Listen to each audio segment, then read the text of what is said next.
17. When I get to school on Monday, I see Kenny first. He has his shaggy brown hair pulled up in 2 pigtails and is wearing a sports bra over his number 9 brand new soccer jersey. Then I see Morris and Mac and Wyatt. They're wearing tutus and have lipstick smeared all over their mouths, and Greg, an 8th grader from another class, has a long blonde wig that he's flipping back and forth. They're skipping down the hall, holding hands and fake giggling and pretending to dribble soccer balls and fall all over the place. And at first, I want to laugh too because they look ridiculous. But then I hear Wyatt, in a high-flighty voice, say, "We're the girls' team." Kids in the hall are cracking up and snapping the straps of Kenny's sports bra and smacking Morris on the butt. "Ooh, stop it!" They flirt and slap their hands away. "I don't want to break a nail before the game." And I'll tell you one thing, they aren't dressed up like me one bit, because if someone snapped my sports bra or touched my butt, they'd be walking away holding their bloody little noses. The bell rings, and my hands clench in fists, and I'm biting hard on my tongue in the back of my mouth. But then I let my tongue go and walk to Principal Measley's office and knock. Hard. "Busy!" he calls. But I turn the handle anyway, and Ms. Landry gives me a nod like, "Go on," and I can feel my team behind me, one by one, filling up his door. I tell him what I saw and how he better go out there and make them stop. "Lipstick and sports bras?" He leans back in his swivel chair and laughs. "They're mocking us," I say. "Now hang on. Let's not get too emotional. I'm sure it's all in good fun." "It's not," Jamie says. Principal Measley sighs. "Look, boys dressed like girls sounds ridiculous to me too, and I wish they hadn't done it. But I can't make them change their clothes." "Yes, you can," Emmy says. "Last year, you made Maya wear her gym sweats all day because her shorts didn't hang longer than her fingertips." And for a second, he has nothing to say, and I'm thinking he's going to take a breath and tell us fine and go out there and see for himself how mean the boys are being.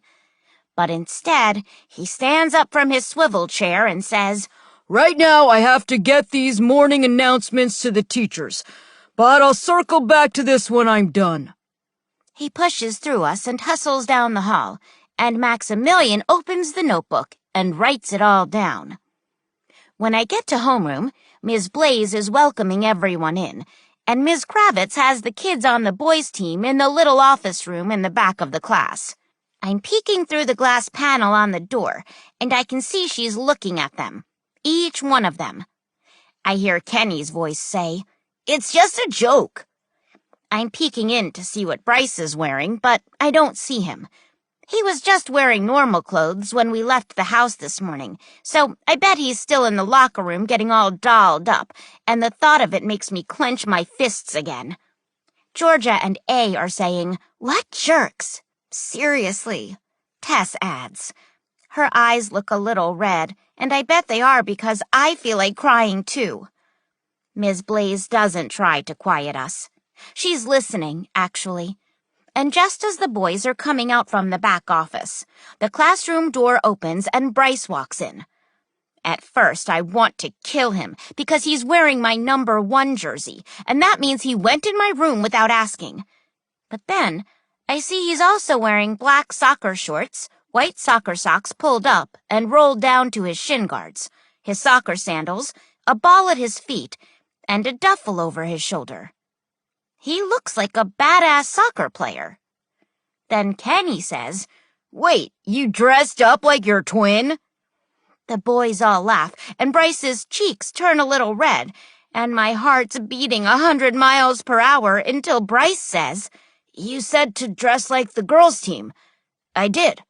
Morris rolls his eyes and says, "I think you missed the point." Bryce's cheeks turn a brighter, hotter shade of red. Then he says, "What was the point?" Ms. R points her right index finger toward her left one, then draws a question mark in the air, and Cece raises her hands and rotates them back and forth for applause. Then she leans in toward Kenny and Morris like she's waiting for an answer, and I look at Bryce and smile. Morris shrugs and mumbles something under his breath about Bryce going to the girls' team dinner, so maybe he should just join their team too. The boys chuckle a little until Georgia looks back at Morris and says, "You might want to up your game a little before you go making fun of our team. We've seen your attempts at juggling. 1, 2, drop. Every time." "Not true," he shouts. "Prove it," A says, pulling a ball out of her duffel and holding it toward Morris.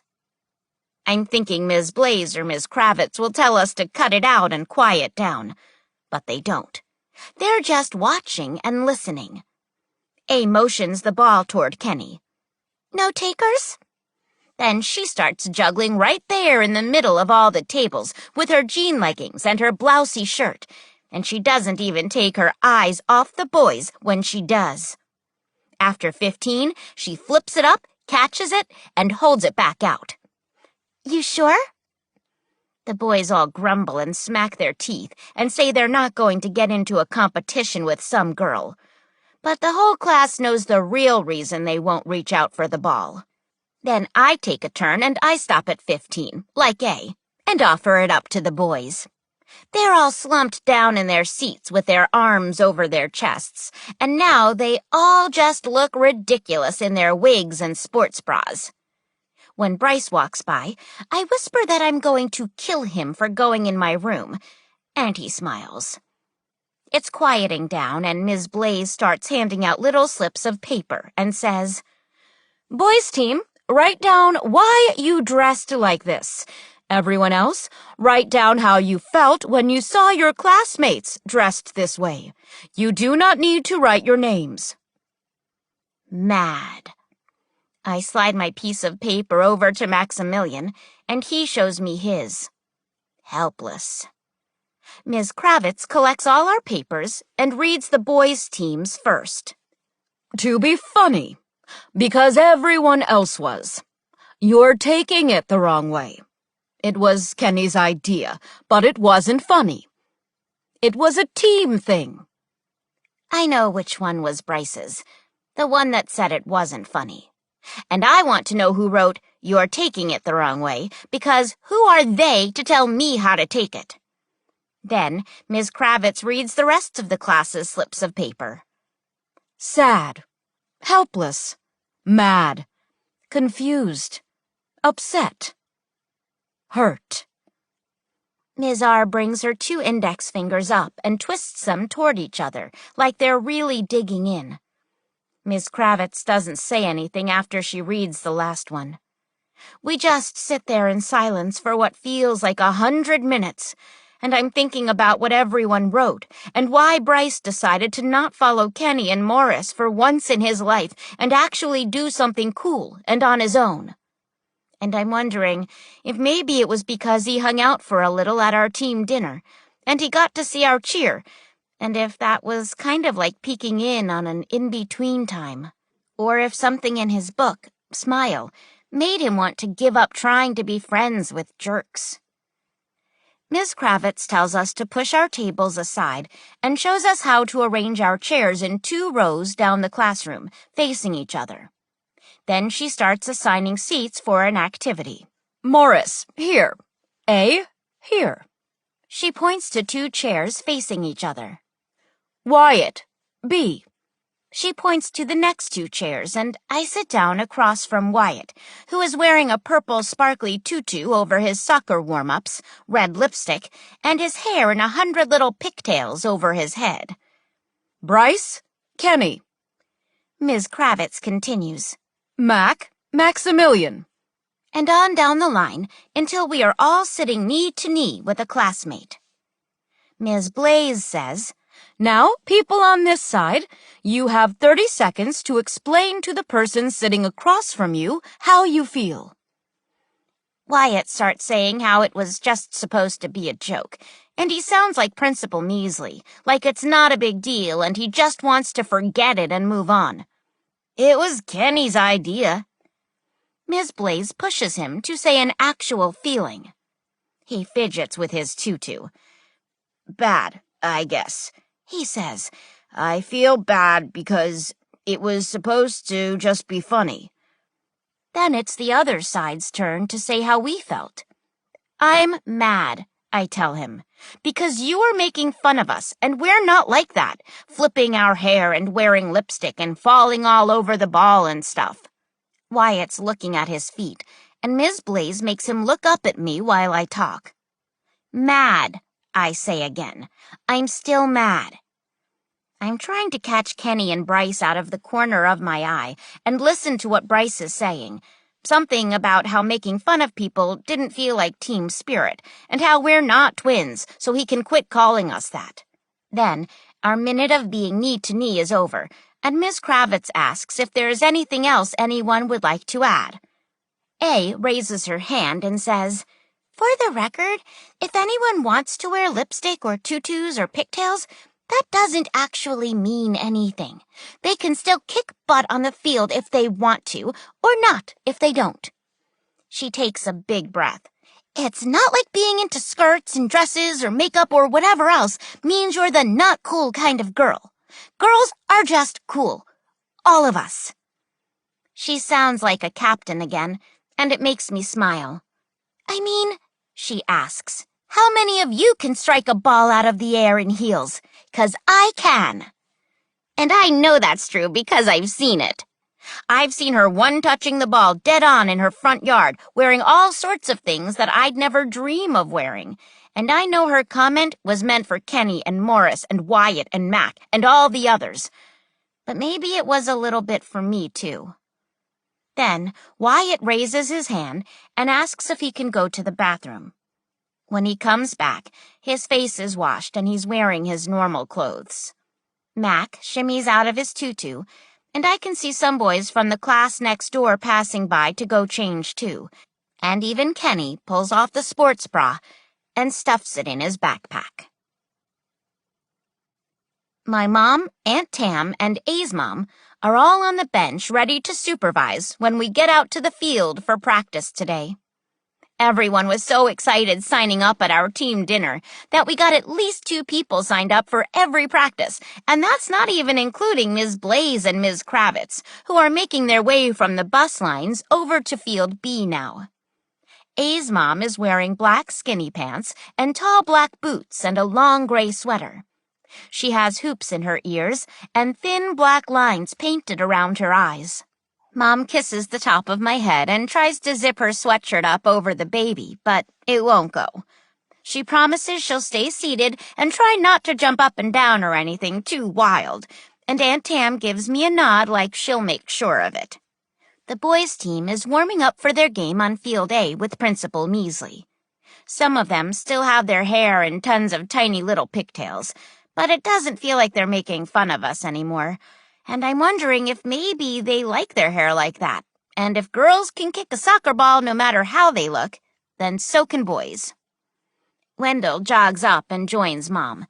The bench is in between the 2 fields, so they can swivel to supervise our practice, then swivel back to watch Bryce's game.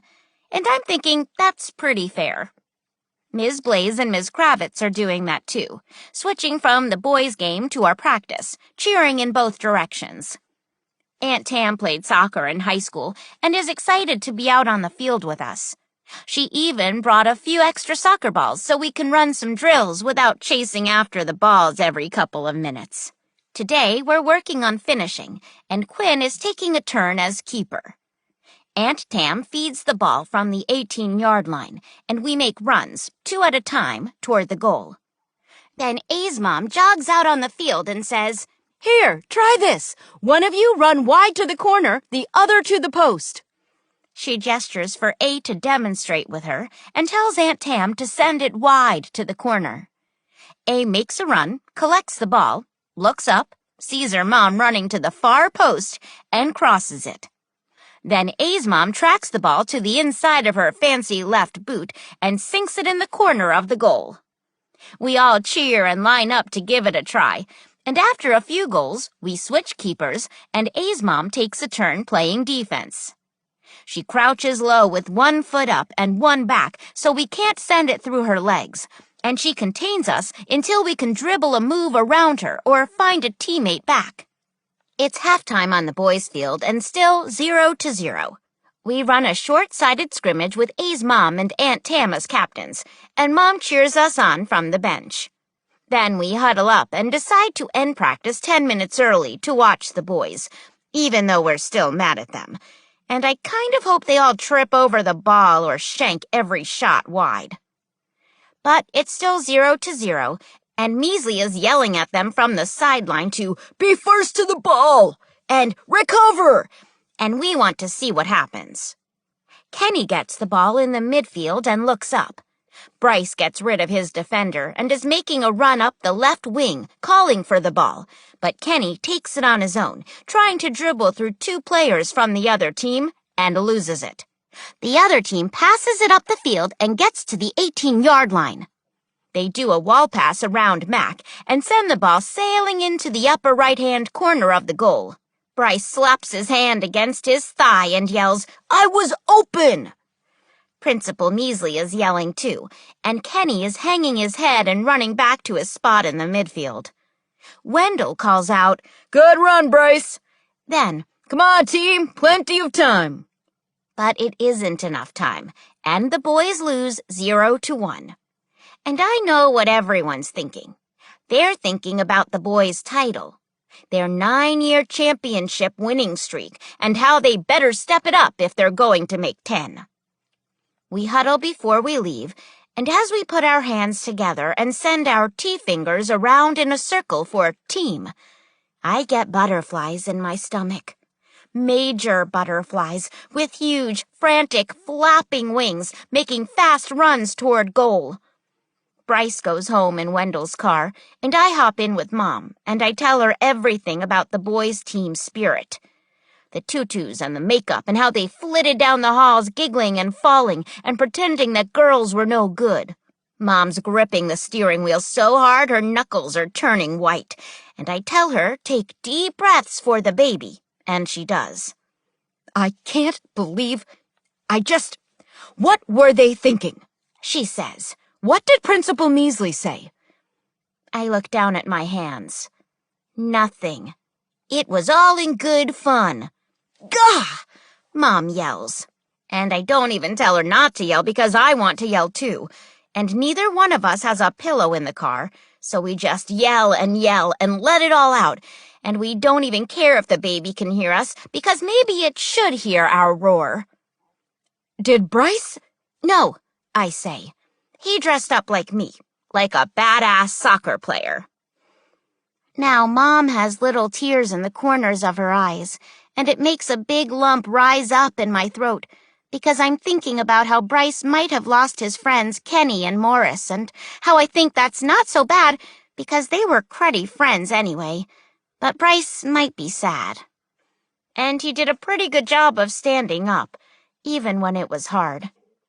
When we get home, Mom pulls Bryce in and holds him in the tightest, longest hug, and she's kissing his forehead and whispering that she's so grateful for him, and he's not shaking her off, not even a little. Then he hands me my jersey, and I'm thinking I'm pretty grateful for him too. And maybe when Mom pulls back my comforter tomorrow morning and asks me for my 3, I'll say him. 20. It's